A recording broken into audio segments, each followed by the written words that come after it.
Namaste. Today on Diva session, a very exciting session with a very vibrant and young astronaut, scientist, physician, and combination of many. So when I spoke about her achievements, the uh, response I got from my audience was super exciting. And I said, I must do this program because I have been inviting women from all walks of life. And Shawna, being Indian origin, but born and brought up in Canada, has a roots, and she did greet me with namaste in the beginning. So I definitely relate with her. So Shawna is by profession a doctor. Her favorite subject, she is a neurosurgeon.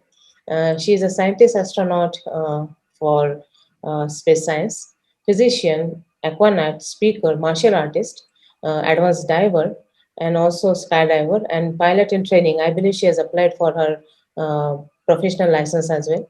And she is also VP Immersive Medicine with Luxonic Technologies and many more feathers to her cap.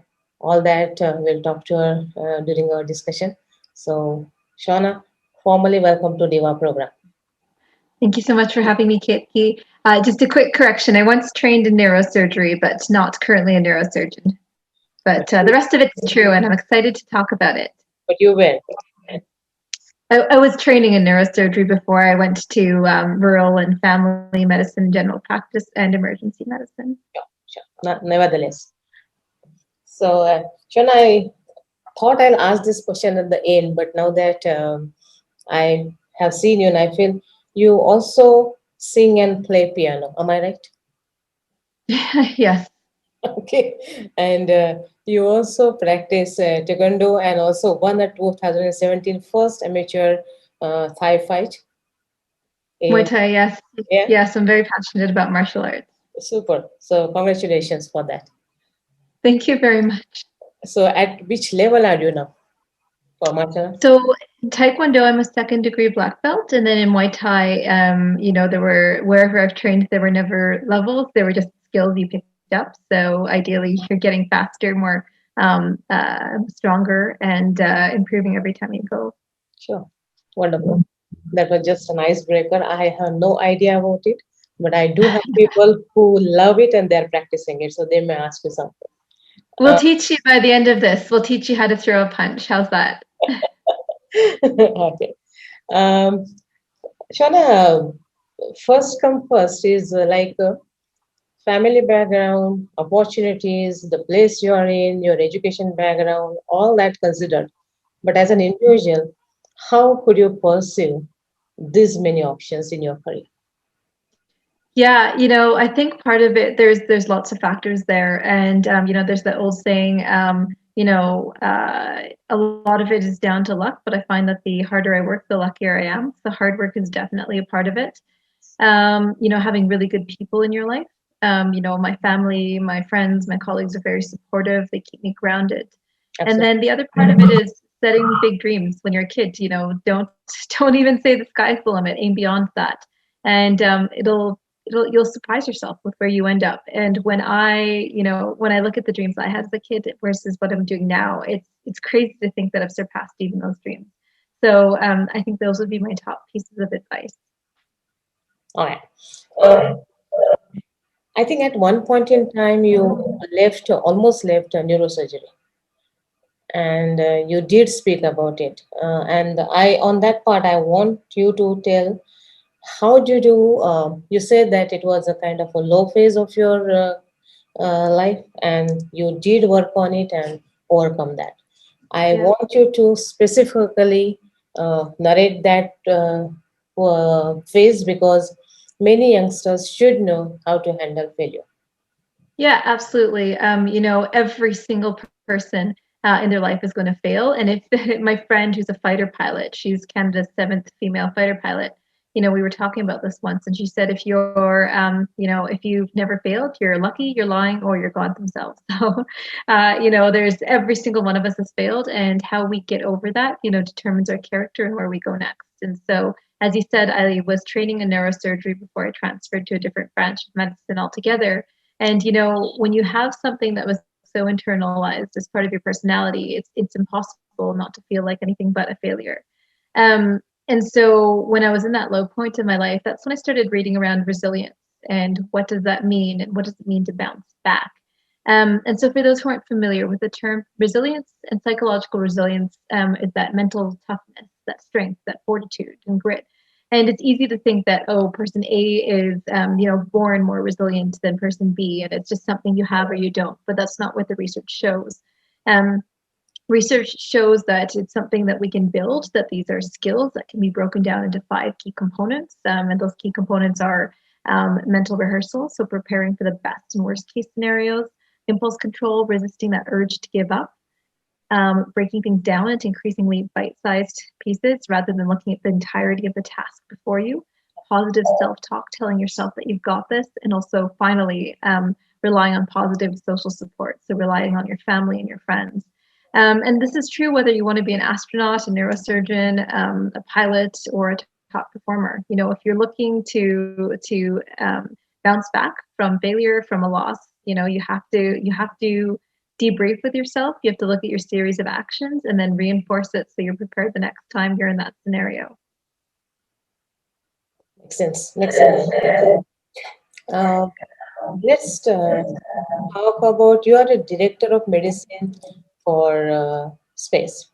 Now, what I want to know is I have been associated with um, professional doctors and also the people who are working on the spiritual part of it, Vedantic part of it, which talks about this. Just now, what you mentioned is the positive energy, the cosmic energy, the support or the destiny or the luck factor that we talk about. And what it means is you not only need a medicine for body, you also need a medicine for mind. Are you thinking of something while giving the instructions on the medicine part?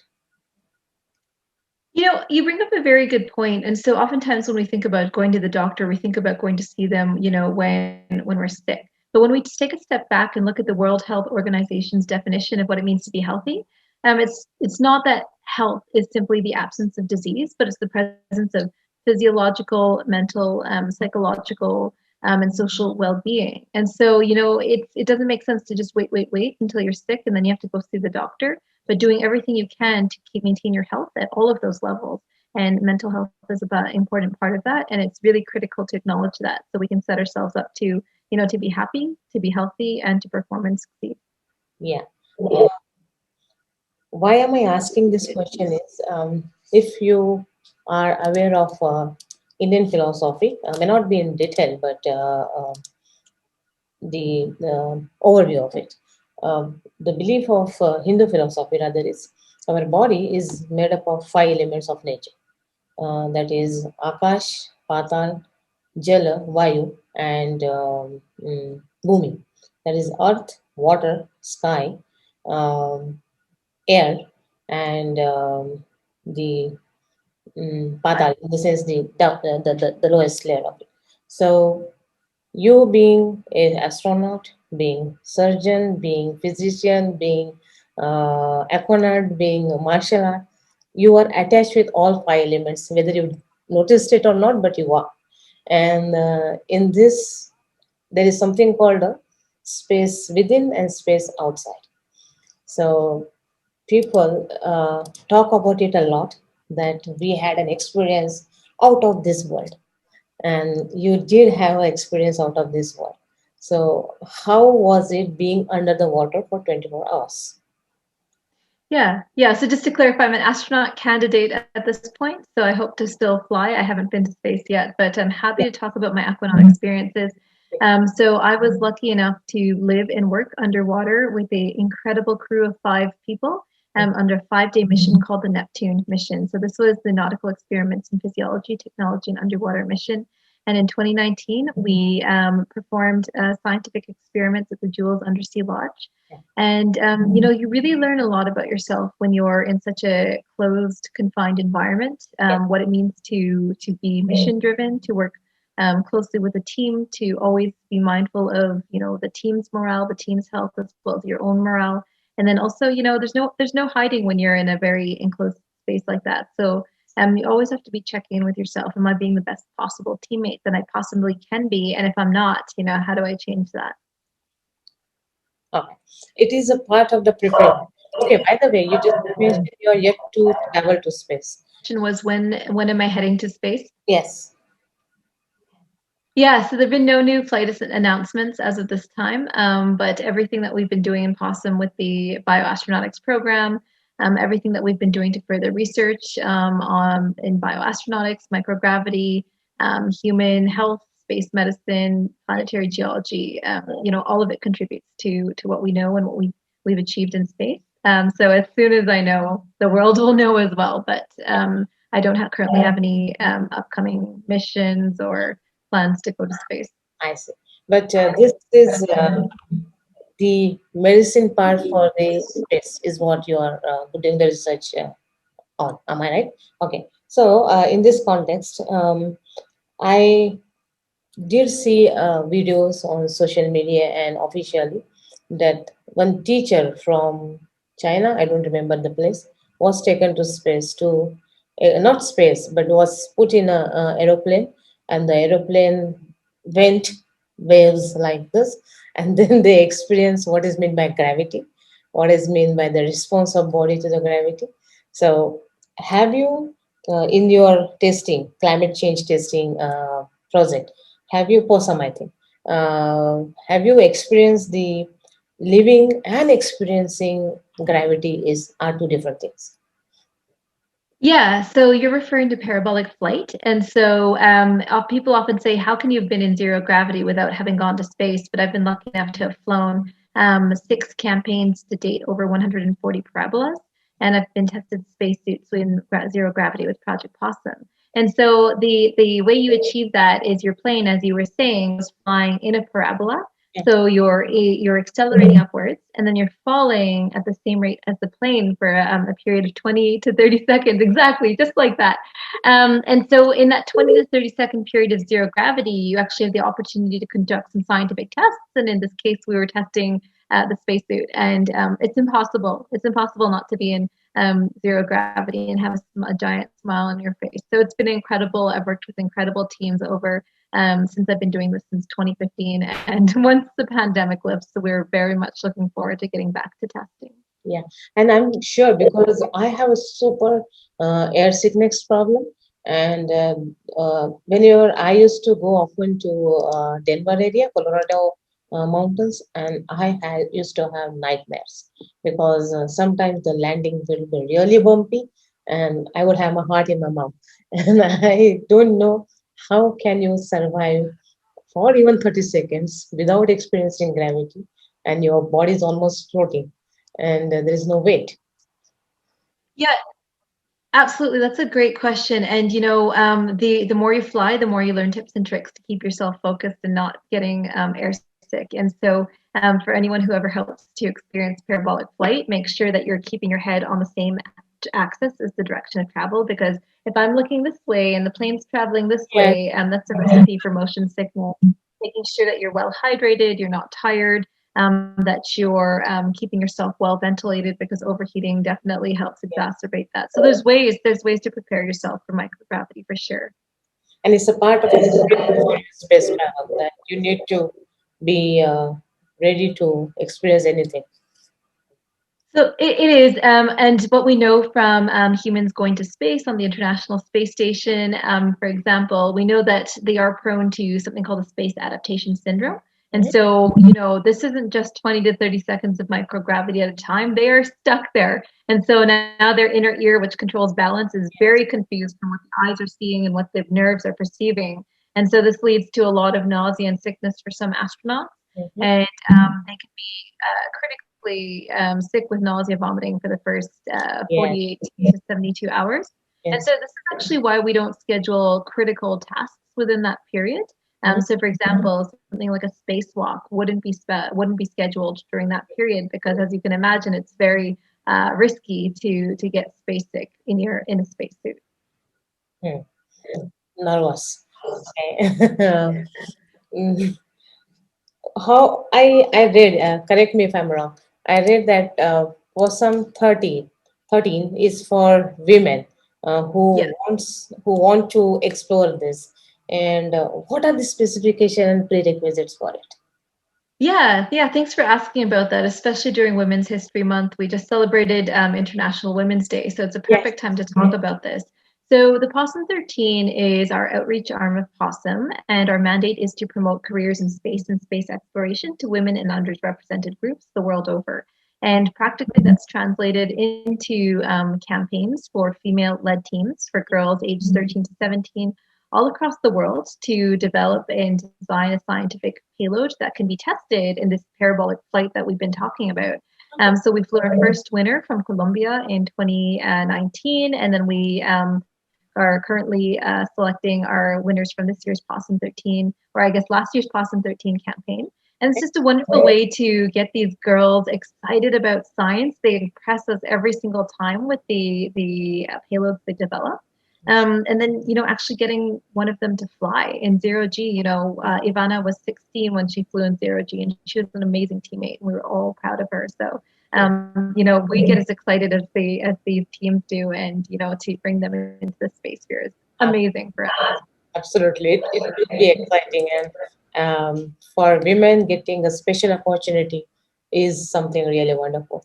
And our platform, especially this, the initiative that has started, is talking about women achievers. So I would, Fantastic. I would look forward to talk to someone who has been part of your project and got an opportunity to Oh try my that gosh, yeah, project. absolutely. There's so much to talk about there, and there's so many things that we still need to do for women in space, Correct. but we're contributing in our little way. Yes, hopefully, I mean, fingers crossed. Shawna, you are also an entrepreneur. You have started your company or companies. So, talk about that. Yes. So yeah, I co-founded my first company, Civigard, in 2009 when I attended Singularity University, and it really is that gratifying when you're wearing all of these different hats, whether you're designing technology, in that case, designed to help improve disaster response applications via smartphones. Um, Currently, I'm a part of two startups. I haven't founded them myself, but I'm part of Luxonic Technologies, which does virtual reality, augmented reality, and immersive medicine, a 360 video for medical education, including a project funded by the Canadian Space Agency. As well as I'm the VP of Immersive Medicine with Luxonic Technologies, and then I'm also part of Orbital Assembly Corporation. I'm the Director of Medical Research. Yeah, And for those who are interested in space, you'll be excited to know that we plan on sending the first rotating commercial space station with artificial gravity by the end of the decade. So these things, if you have big dreams, and you want to do big things, there's a lot of room for budding entrepreneurs out there. absolutely. And I definitely want to echo your view that if you have a dream, sky is the limit. Sky is also not a limit you can go beyond. Now, Nah, Anna is going to space. exactly. Aim for the stars, aim for the moon. Yes, it's just that you have to explore the opportunities available to you. Um, Now, next question is, Shana, just now you spoke about the telemedicine and also the research in the medical field, which is your favorite subject, you said in the beginning.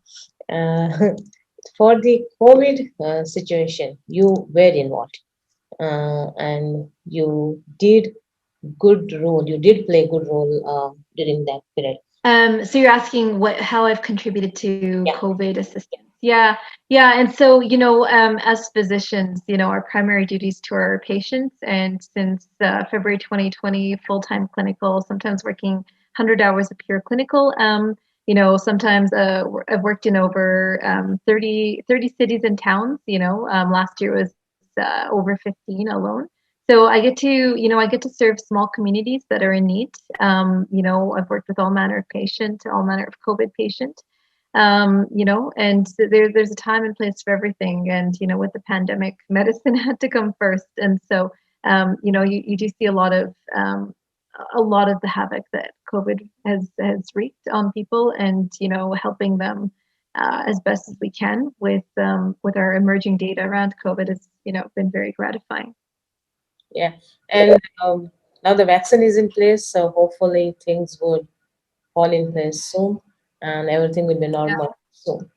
Yeah, it'll be nice to get back to normal operations, but we all have to do our part. We all have to get our vaccines, believe in the science, wear our masks, wash our hands, social distancing, and we're not going to change that unless the data changes. So, we all have a role to play in this position or not. Yeah, as a citizen also we have a role to play, and we need to be responsible to take proper precautions, not only for you but the people around you and your own family. That makes very important. Shona, how about the um neurosurgical robotics articles you wrote? Yeah, yeah. So this is actually really fun. You've done your homework. So this was in 2009. So I had just graduated from the International Space University where I did my master's. So I was excited about space. I was just starting medical school, was passionate about medicine. And then, robotics is incredibly exciting. Was thinking I would train in neurosurgery. And then the space connection is that Canada, one of Canada's areas of excellence in the space world is robotics. And so three examples are the Canadarm, Canadarm2, the Dexter robot, and now proposed Canadarm3 for Lunar Gateway. And so the company that actually made those robots was the same one that built this robot designed to do brain surgery. And it was developed by this neurosurgeon I ended up working and doing research with. And so basically, the advantages of this robot is, humans are very fallible. We can make mistakes. And so, if you look at your hand closely enough, and particularly if you've had little sleep, if you've had a lot of caffeine, your hands are going to shake. And so, this robot had several advantages in that it could filter out that tremor. And then it could operate at a much smaller scale. So you and I could operate maybe at the millimeter scale, but this robot could take that down to the micrometer scale. And then MRI is a very critical tool for figuring out if there's residual tumor when you're operating on brain tumors. And so this was actually compatible with an MRI machine. So anyone who's had to have an MRI, there's very strict protocols about having embedded metal, having piercings, having prosthetics, and pacemakers. And so this entire robot could still be in the room when the MRI machine was running. So it had a lot of advantages, and it was an honor to work on that and to actually write the research paper around the first clinical trials of it.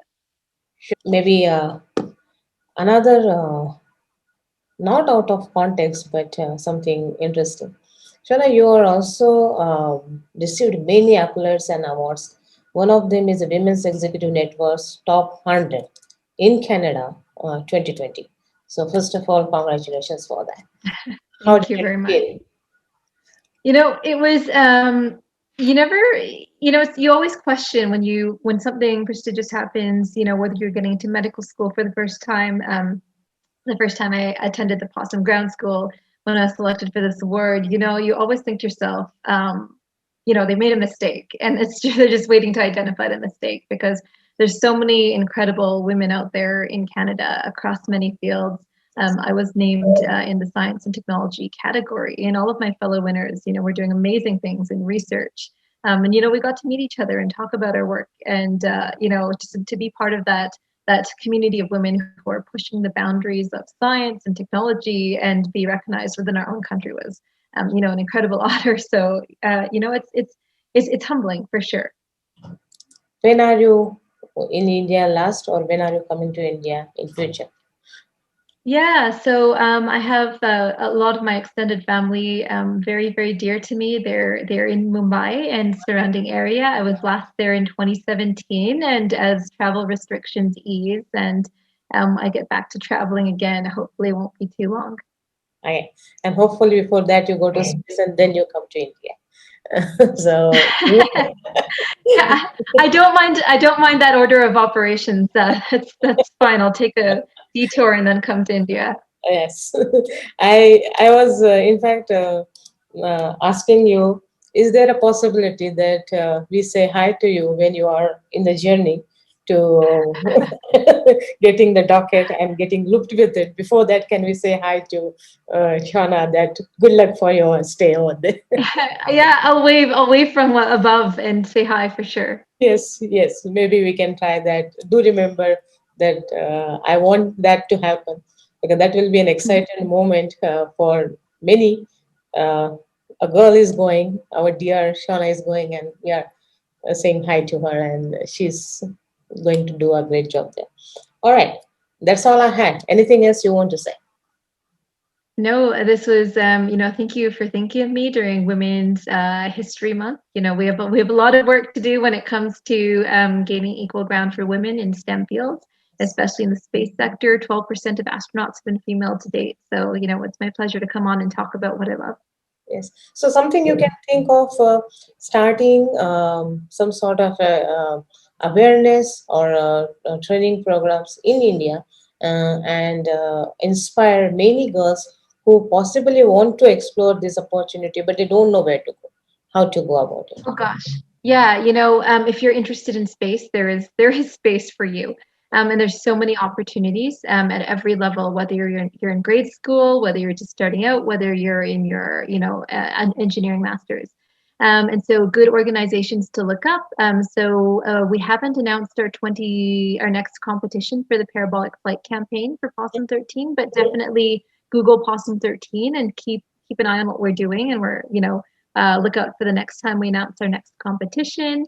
Said Students for the Exploration and Development of Space has an India chapter, so Yeah. definitely get involved there. For those who are out in the workforce and want to get to connect with other spaceflight professionals, join the Association of Spaceflight Professionals. I lead up their life sciences team, so there's lots of opportunities. So if you are interested in space, there is a space for you. Nice talking to you. Nice meeting you virtually, and hope to see you soon in India, and of course, where you from space whenever you are Yes, traveling. of course. Wonderful. Thank you so much for having me. And thank you for all of the wonderful questions. And yes, maybe I'll wave Right. from space one day. Yes, we'll connect again. Good luck. Bye. Bye bye.